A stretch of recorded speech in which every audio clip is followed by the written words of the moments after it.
So the other day, I was hanging out with Jester Cabal, and Cabal is essentially like the devil, but as a jester. So he is a comedian, and he is a jester demon. He is a demon that is a jester, or the jester demon. Anyway, so I was with him in my living room hanging out, and he had asked me, do you ever wonder if maybe we're, like, connected to your D.I.D, or if us as your infernal gods, or as your demonic gods, if we might be, your D.I.D headmates or something? Because I am a D.I.D system. I have multiple dissociated head parts that I live as. I live as multiple people. And I told him, honestly, I do wonder that. Specifically, Eli, who is making this video, I specifically, individually, wonder that. It's the skeptic in me does wonder if my infernal gods might actually be my D.I.D headmates, does wonder if maybe all of this is just, in my head, whatever. But I told him that because I'm not the only one who can see and hear them, and, people like I didn't, invoke Cabal. Cabal was someone my roommate was working with, because my roommate is also a witch, and my roommate introduced me to some of my gods, and my roommate is far from the only witch to introduce me to some of my gods. So it's like the fact that I'm not the only one that can see and hear them, that is part of why I know that they're not just D.I.D headmates, is because my roommate can also see and hear them, my roommate can also interact with them, and other witches can also interact with these demonic gods, if they are open to that energy, or like acclimated to that energy. So that's how I know that it isn't just, my D.I.D, is because, people like my roommates and other witches can perceive and interact with these energies as well. And so that's what I told him. But I do not deny that there is absolutely an overlap between my dissociative identity disorder and my religion as a witchcraft. My Theistic Satanism practice, my chaos sorcery practice, my demonolatry, which goes in line with the Theistic Satanism, all of that, absolutely, for me specifically as a witch, is connected to my D.I.D, because my D.I.D is having a consciousness that, rather than being one mind, one body, I am a collective of minds, one body. I am a collection of eyes, one body. I'm a collection of selves, one body. And how do I differentiate that from, like, the spirits or the ghosts or the demons or the gods or whatever? Well, the answer is kind of connected to all is one, one is all. My mind, naturally, as someone that does not live as one person, is, I believe, more able to perceive other beings that are not limited to a physical body. Because I have D.I.D, I am not limited to this singular body that I inhabit. My perception of self occupies many different forms, many different names, many different selves, many of which that can live separately from my physical body, while I, Eli, the present person talking, am here in my physical body speaking to the viewer. I have other people that are off in my headspace realm, which is also my personal spirit realm, and also what I think some might call a mind or heart palace, which I actually have the palace there named Heart Castle, because it is a representation of my heart. And elsewhere is called elsewhere because it's like going elsewhere. Like the word elsewhere, when people say there's like, oh, well, and meanwhile, what's happening elsewhere is, and it's like, we named our personal realm elsewhere because it's our elsewhere. When we're not here, we're there, right? So it's like our personal other world, essentially, or like a pocket dimension we inhabit that is our brain, or a part of our brain and heart. And it's like, so yeah, I do wonder sometimes if my demonic gods could be other personalities, but part of why I don't believe that they are is because other people around me see and interact with them. So other witches can perceive them. So it's like, that to me tells me they're not just a part of me, but also the fact that they didn't really come from, well, I mean, this is gonna maybe make people upset. There is actually an overlap, in my personal opinion, between egregores and, what are they called? Between egregores and fictive D.I.D headmates. So a fictive D.I.D headmate or alter is a D.I.D alter that appears and takes the form of a fictional character. So for my system specifically, I can use an example. I think it's all right. One of my D.I.D alters identifies and presents as Don Quixote from the book Don Quixote. So this part of my brain anthropomorphizes himself as Don Quixote, and he has since my teens, since I first read that book. And that part of my brain, he's Don Quixote. And so if someone, is like a chaos sorcerer, because we ourselves are a chaos sorcerer as well, and they're working with an egregore of Don Quixote, that to me is kind of, what's to say that that isn't like a psychological part of their brain that's temporarily split off to be Don Quixote for them in their life while they need to learn under that figure or want to be taught lessons from that figure, which isn't saying that, anyone that works with egregores and is a chaos mage working with egregores, they also have just the D.I.D. That's not what I'm saying. But I'm saying that I do think there is an overlap between egregores and between, what we as like people that experience plurality of consciousness would call a fictive D.I.D. alter, where if I have a part of my brain that anthropomorphizes itself as a character to me, that to me, like, I might recognize that that's a part of my brain, and I might recognize that I live as multiple people, but someone else that maybe doesn't live as multiple people or maybe doesn't have plurality could still have a real experience of a character such as, but not limited to, characters like Don Quixote, and that still be a real and meaningful experience for them, but it could still, be expressed or viewed through a psychological lens if someone wanted to view it through that lens, and that doesn't mean that that person has D.I.D., but that is a way that it would be a valid way of viewing that if someone wanted to view it that way. So yeah, there is an overlap essentially between my disabilities and my spirituality. Because the other thing with egregores is that depending how you view it, you could view all gods as egregores. You could view it as like, I guess they call it like a metagore once it gets like to a certain like level of like popularity or whatever.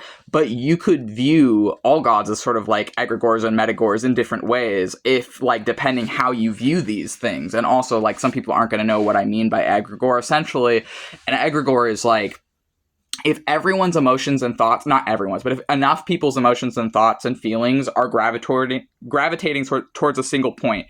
So if enough people have a lot of deep, profound emotions towards, for example, a fictional character, then an egregore would be a representation or a spirit that forms from the collective thoughts, feelings, and energy that's being projected onto, in this case, a fictional character. That would become a spirit. And then a witch or whoever, a chaos sorcerer or chaot, would be able to work with that character's egregore, or the energy that is like collectively the representation of that character. Because characters start as like one person makes them, but then everyone who interacts with that character, their energy goes towards that character and creates essentially a spirit. So you can interact with characters, with even fictional characters, as spirits. This is something that many chaots do. So, but essentially I'm saying that, yeah, there is an overlap between my disabilities as someone that has autism and as someone that has D.I.D., both of which are clinically diagnosed in me. I shouldn't have to clarify that, and I don't know why I clarify that. I think I only say that because one of the first things people say when you say you're autistic or when you say you're a D.I.D. system, one of the first things that people that don't live with these disabilities say, or that are ableists essentially say, is, oh, you don't look autistic. Oh, you couldn't have D.I.D. It's too rare. Oh, you don't, seem autistic. Or the other thing they'll tell me is, oh, you don't have to say we can tell. So which one is it? Which one fucking is it? Because a lot of people are like, oh, I would never know you have autism if you didn't say. And then other people are like, oh, we can tell. It's obvious you have autism. And it's like, can you just fucking treat me like a human being, maybe? Can you treat me like I'm not scum you'd like scrape off the bottom of your shoe and maybe just treat me like an actual fucking person? Thank you. But it's like, I shouldn't have to fucking clarify that I'm, a diagnosed person, because here's the fucking reality. People don't just like go to a general practitioner and get diagnosed with autism and D.I.D. You have to go to a fucking specialist a lot of the time, and sometimes pay thousands of dollars to get diagnosed with these things, which is a privilege not everyone has. The fact that I am diagnosed is a fucking privilege. And, I'm thankful for that. I'm thankful to be recognized with the disabilities that I have. But this idea that like people that, say they have it that aren't diagnosed are all lying, I don't believe that. Some of them probably are, because there's 8 billion people on the planet. So sure, some people are fucking liars.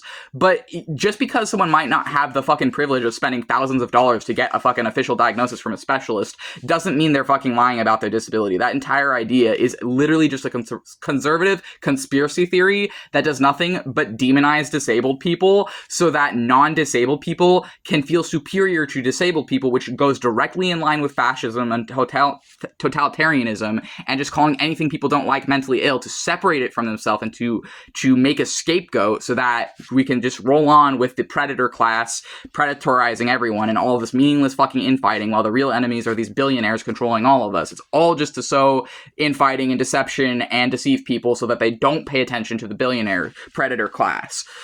So anyways, but essentially, my fucking point is that, yes, there is an overlap between my witchcraft and my D.I.D, but that doesn't make my gods not real. And I've never denied as a KO that the gods are to me, as much as they are anything else, psychological, mental. And really, I believe psychology itself is a modern lens for what in former times was explained through spirituality. Because if you look at the works of people like Dr. Carl Jung, who is the founding father of analytical psychology, even though Freud appeals to a lot of people, but Jung's teachings have also remained just as, I would say, poignant as they were back in his time, which is not saying that, either Freud or Jung were like perfect people. I'm not, idolizing them, putting my hero goggles on, seeing them as like, oh, they're like infallible people that invented the like psychology. Like, no, I'm not, I understand that they did fucked up shit too, that they had their own problems and things as well. But even with, like, they're fucking human. They did bad shit too. Like, but that doesn't mean that I can't learn from some of their teachings, or I can't relay some of their teachings, or specifically some of Jung's teachings, where a lot of his stuff, he was an occultist himself. People don't know that. People don't fucking know that Jung was an occultist himself, and a lot of his teachings that became analytical psychology were coming from older spiritual practices. It's like you can't look at what he was honestly doing and say that that wasn't coming from, older spiritual practices. He himself was spiritual. He himself was an occultist, but people try and like separate these things.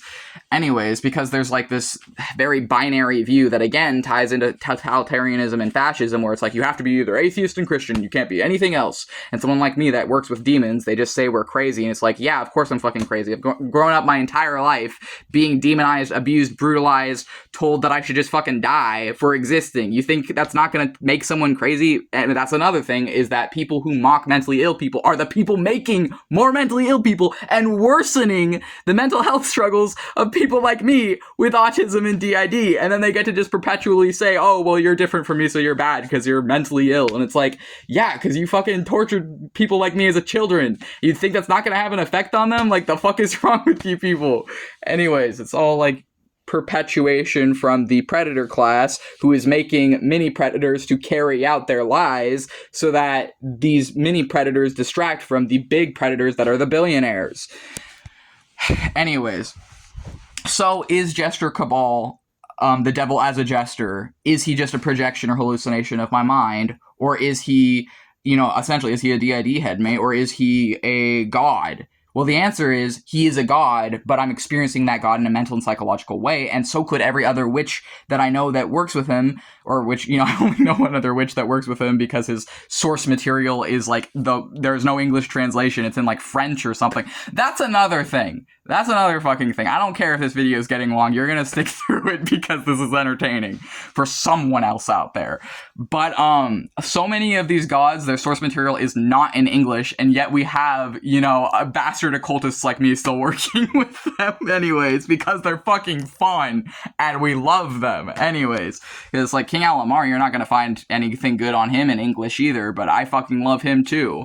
I fucking love King Alamar, he's amazing, but his stuff is gonna be like in Farsi or 13th century medieval Arabic for some of it. So like you're not gonna be able to find an English translation for some of these people, and that's okay because witches still interact with them and still try, and if we're authentic and not like promoting like white supremacy, totalitarianism, and like cultural appropriation and other stuff, then we're gonna be doing that from a place of authenticity and cultural appreciation and fucking realness, rather than perpetuating the harm of these like fucking 1800s occultists who just took shit and ran with it while not keeping the essence, because you have to retain the essence. Anyways, So, because otherwise it just gets like corrupted and diminished and turns into new age bullshit where it's like you might as well just be Christian at that point. Anyways, hot take. I'm not saying that all New Age is like that, but there's definitely an overlap between some of New Age and white supremacy, totalitarianism, fascism, like alt-right conspiracy theories and conservative conspiracy theories, where some of these people are going to be promoting racism, bigotry, homophobia, transphobia, these other things. But obviously, it's not all like that. Anyways, so like, you know, I don't think Jester Cabal is a D.I.D. headmate because my roommate can also perceive them, and my roommate is who introduced me to them. I didn't even fucking know this person. I didn't fucking know this person until I was introduced to them, and that's true for a lot of the people I've met. A lot of the gods I've met, I didn't even know them. A different occultist or witch introduced me to them, and then I started working with them. So as a witch. So no, I don't think that they're my D.I.D. headmates, but the thing is that a D.I.D. headmate is a dissociated head part that you can like switch over and live as, and I do think that there is an overlap between my D.I.D. and also, frankly, between my autism and my spiritual practice as a witch, sorcerer, and theistic Satanist. But that isn't saying that this is all in my head, but it is saying that my head is the only way in which I can perceive and interact with these things, and it is for everyone. And that doesn't make it not real. It explains in a way, or shows and reveals the overlap between psychology and spirituality and religion, because spirituality and religion is the older, more archaic lens for psychology, which is what a lot of Carl Jung, the inventor of analytical psychology, like his work shows. But anyways, so that's this video. No, I don't think Jester Cabal is just a figment of my imagination, but even if he is, I still fucking love him, and am always going to love him, and frankly, even if, you know, a doctor or whoever else would say, oh, that's not a real person, you just, I guess, are, like, you just are hallucinating this guy or whatever, I don't fucking care, because he's fucking awesome and funny, and I love him. So yeah, that's essentially this video. I hope this resonated with someone else out there. I was switching a bit in this video between Eli and Max, but I'm just going to say Eli made this video. If you enjoyed this video, feel free to like, subscribe, whatever, and we'll see you in the next video.